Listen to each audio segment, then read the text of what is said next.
Na aula passada eu esqueci de fazer isso. É bem mais prático.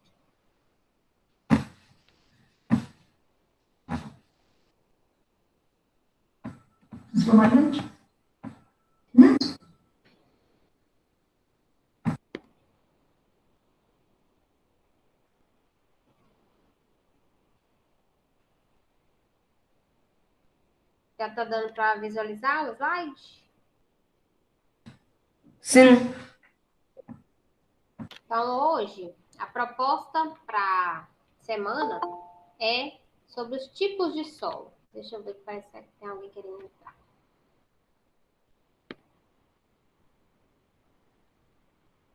Boa tarde, Kelvin.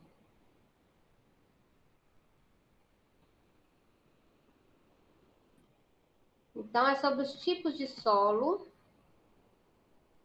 Ano passado a gente estudou solo, né? Então, ao meu ver, é mais revisar, porque a gente chegou até a fazer atividade prática, não sei se vocês lembram, lá no laboratório, né? Então, eu retirei algumas informações do PET, porque o objetivo não é fugir muito do conteúdo que é trazido no PET, né? É trabalhar em cima do que está lá. Então, com relação a esse tema, que é tipo de solo, a gente pode classificar o solo como a camada mais fina e superficial da crosta terrestre, onde a gente constrói, planta, onde a gente pisa, caminha, né? Então, essa parte mais superficial, ela é chamada de solo. Ela é formada pela fragmentação, ou seja, pedacinhos de rochas magmáticas. Essas rochas magmáticas que a gente viu ano passado, não sei se vocês lembram, elas vêm da. Elas são formadas a partir do resfriamento do magma, né? Esse solo, ele é formado então por esses fragmentos de rocha que são obtidos a partir da ação do vento, da chuva, de temperaturas ao longo de ano, e essa ação de vento, de chuva, a gente chama de intemperismo, tá? Isso aí tudo a gente estudou no passado, então eu vou fazer um apanhado geral, mas se eu estiver falando muito rápido, vocês me interrompam, tá? No solo também a gente vai encontrar micro-organismos, principalmente os decompositores. Esses micro-organismos decompositores, que podem ser fungos ou bactérias, eles são muito importantes para o solo porque eles vão trazer os nutrientes de volta para o solo, né? Então, eles vão participar da ciclagem da matéria. Ou seja, por exemplo, quando as folhas caem das árvores ou algum animal morre, né? Essa matéria orgânica que formava a folhinha da árvore, que formava o fruto, ela volta para o solo quando esses micro-organismos decompõem essa matéria, né? Então, os micro-organismos decompositores, eles são muito importantes para a ciclagem da matéria e mantém o solo sempre rico em nutrientes, tá? O solo também ele é formado por várias camadas, desde a rocha-mãe, que está mais profundamente no solo, até a parte mais superficial, que é onde a gente pisa, tá? E aí, essa imagem eu trouxe, ela é bem parecida com a que está lá no PET. Eu tentei trazer a mesma do PET, mas ela não ficou muito boa. Mas é praticamente a mesma coisa, só para mostrar as camadas do solo. Então, essa rocha mãe, ela tá mais mais profunda no solo, né? Então, ela é fragmentada, isso é claro que com o passar de muito tempo, né, até a formação do solo onde a gente planta e pisa, ele passa por vários processos e isso é demorado, não é da noite para o dia, né? Então, essa rocha-mãe, não sei se vocês estão conseguindo ler aqui, mas está escrito assim: rocha-mãe, onde materiais se depositam para formar o solo. Então, essa parte ela é mais compacta, as partículas estão bem mais unidas, né? E é mais profunda, tá? Aí, logo depois dessa rocha-mãe que está compacta, a gente já vê aqui fragmentos. É como se essa rocha ela se espedaçasse, começasse a espedaçar, tá? E aí a gente tem, então, essa região que está escrito como material parental, tá? E ele surge a partir dos fragmentos da rocha-mãe, tá? Aí nós temos, então, o subsolo, que é mais fragmentado ainda, ele é formado por pedacinhos ainda menores que esse aqui, né? Então, ele é a acumulação de argila da camada superior, tá? Aí, mais externamente, a gente tem o solo superior, que é composto por minerais de coloração clara, zona de eluviação e lixiviação, ou seja, é onde a água da chuva ela consegue penetrar, né? E aí a gente tem a camada mais superficial, onde concentra a maior parte de nutriente, onde a gente vai ter raízes das plantas, né? Elas vão chegar mais ou menos até essa região. É o solo orgânico, como está descrito aqui, né? Onde vai ter presença dos micro-organismos, presença de insetos, tá? É a camada do solo mais superficial, a mais externa e é a mais rica em nutrientes, tá? Então aqui está escrito, olha, que nessa parte ela tem matéria mineral, mistura com humus. Aí não sei se vocês lembram do humus, do solo mífero, que é aquele que é rico em matéria orgânica, né? E essa camada mais superficial, onde tem a vegetação, ela é a matéria orgânica solta, como restos de animais e plantas, tá? Então, a gente consegue dividir o solo em camadas, onde a gente tem a camada mais profunda, onde esse material está mais compacto, os componentes estão mais unidos, e até a parte mais superficial, onde a gente tem a presença dos seres vivos, né? Compondo esse solo. E a importância deles também, né, para a manutenção do solo. Entendido? Até aqui alguma dúvida? Eu acredito que vocês devem lembrar disso do ano passado, né? Ano passado a gente estudou as camadas do solo, os tipos de solo e tudo. Lá no PET tem um esquema mais simples que esse, mas aí eu achei na internet isso aqui que é da Embrapa, né? Que é de um órgão nacional. E achei super interessante também que fala a respeito das funções do solo. Então, o solo ele tem várias funções. Lá no esquema do PET, trouxe bem menos função. E aí eu optei por colocar isso aqui que traz mais informações, né? Então, aqui está escrito regulação do clima. Então, o solo ele é importante na regulação do clima, é importante para a clivagem dos nutrientes, ou seja, aquele ciclo mesmo onde os micro-organismos estão envolvidos, outros animais, as plantas, estão todos envolvidos com relação ao ciclo dos nutrientes, né? Que esses nutrientes, eles fazem parte dos animais, das plantas, depois eles voltam para o solo a partir dos decompositores. Então, por isso que é um ciclo, né? O solo também ele é hábitat para os organismos. Aqui tem vários animais representados aqui, invertebrados. Tem os vertebrados que moram, né, acima do solo. As plantas também, que são organismos, né? Também o solo ele é importante na regulação de enchentes, então a gente sabe que o solo com vegetação, ele, de certa forma, minimiza o fato de ocorrer enchentes, né?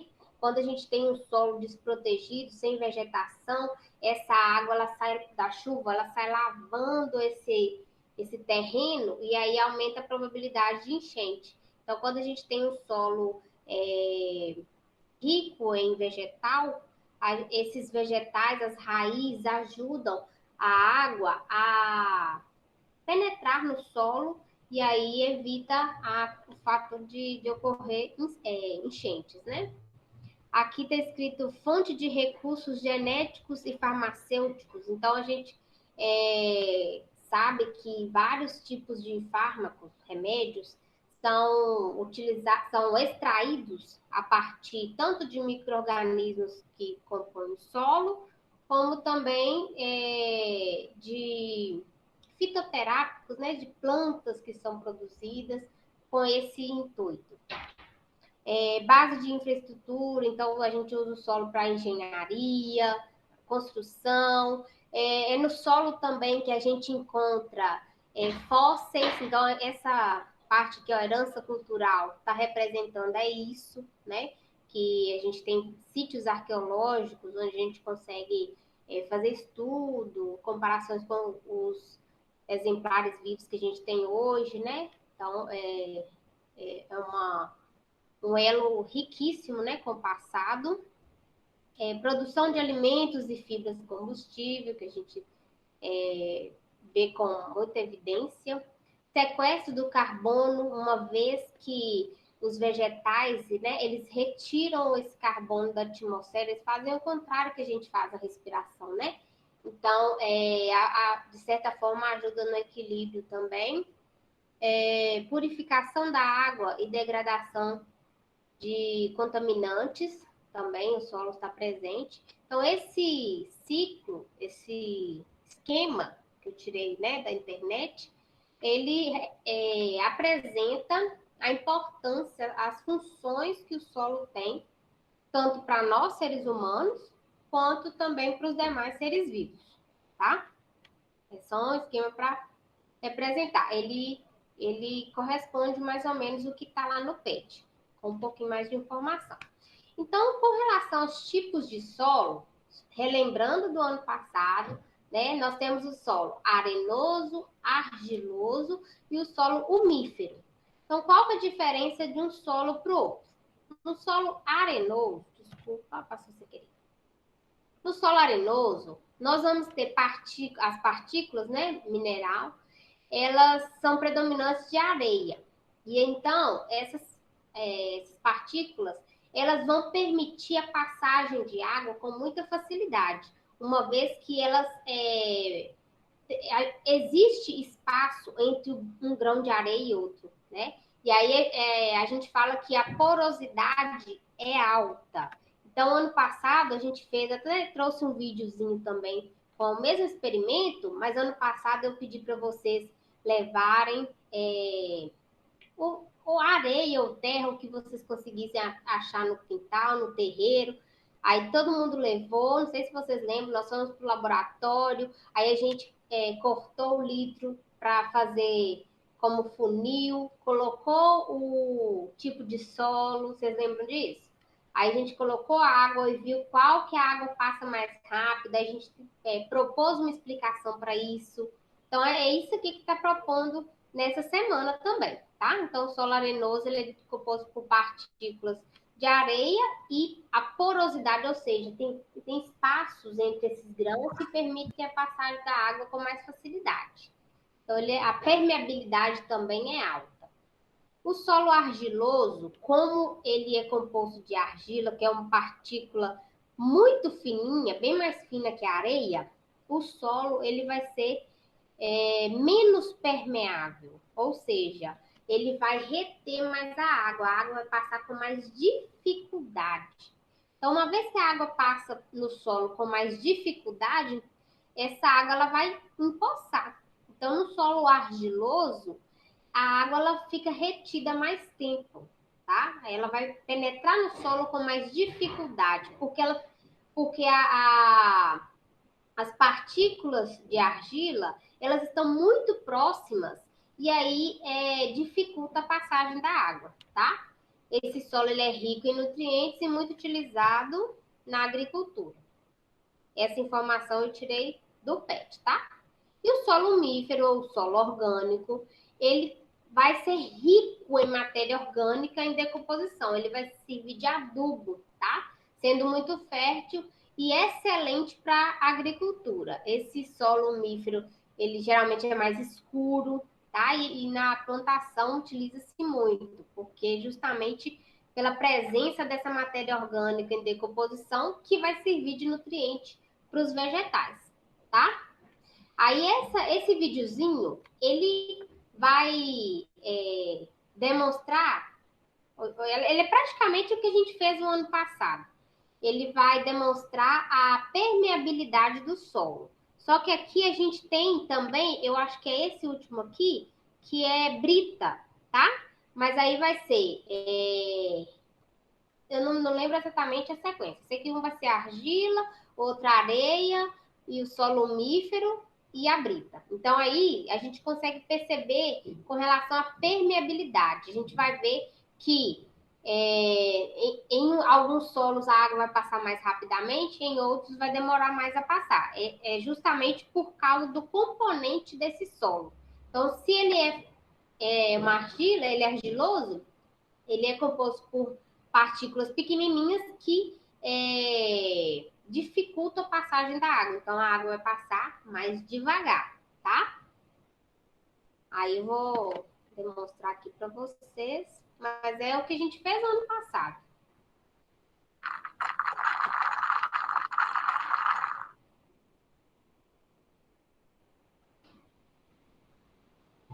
Então, primeiro é argila, depois areia, humus e brita.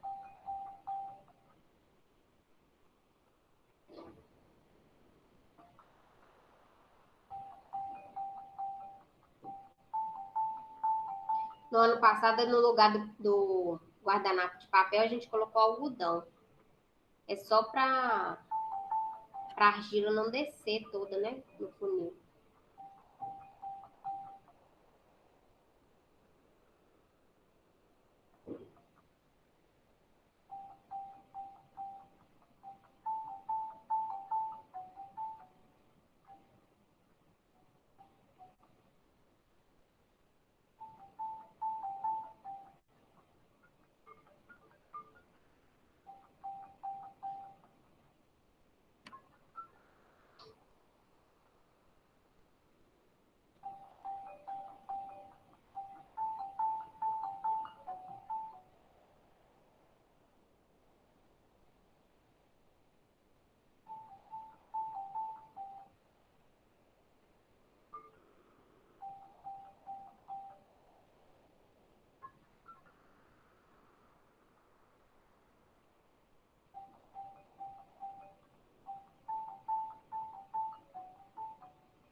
Que a gente observa na argila, a água pingando, tá vendo? Na areia, olha o tanto de água que já passou. No mífero, na brita, a água passou toda, né? Porque a porosidade é muito grande. A água passa com muito mais facilidade. Aqui na da argila, olha, tá vendo? A água tá lá em cima ainda. Então é só para exemplificar, para vocês entenderem a questão da permeabilidade do solo, tá? Então, se alguém tiver alguma dúvida, estou à disposição. Muito obrigada pela participação de vocês. Eu vou encerrar a gravação agora, que aí eu disponibilizo lá para quem não pôde participar. E aí eu estou à disposição